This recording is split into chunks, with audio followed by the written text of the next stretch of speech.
certain woman of the wives of the sons of the prophets cried out to Elisha, saying, "Your servant, my husband, is dead. You know that your servant feared Yahweh. Now the creditor has come to take for himself my 2 children to be slaves."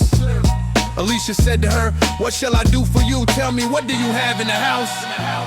She said, "Your servant has nothing in the house except a pot of oil."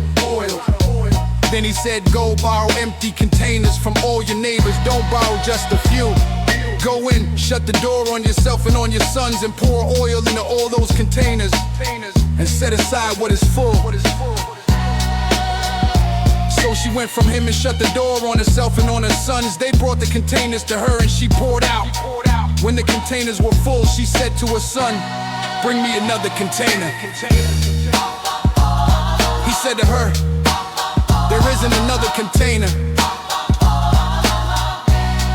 Then the oil stopped flowing. She came and told the man of God. He said, "Go, sell the oil and pay your debt, and you and your sons live on the rest." One day Elisha passed to Shunem, where there was a prominent woman, and she persuaded him to eat bread. So it was that as often as he passed by, he turned in there to eat bread. She said to her husband, "See now, I perceive that this is a holy man of God who passes by us continually. Please, let's make a little room on the roof. Let's set for him there a bed, a table, a chair, and a lampstand. When he comes to us, he can stay there." One day he came there and he went to the room and lay there.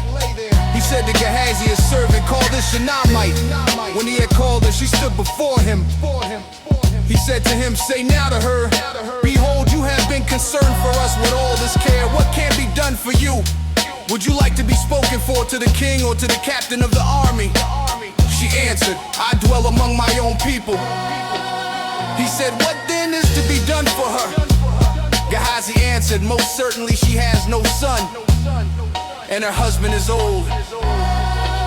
He said, "Call her." When he had called her, she stood in the door. He said, "At this season, when the time comes around, you will embrace a son." She said, "No, my lord, you man of God, do not lie to your servant." But the woman conceived and bore a son at that season when the time came around, as Elisha had said to her.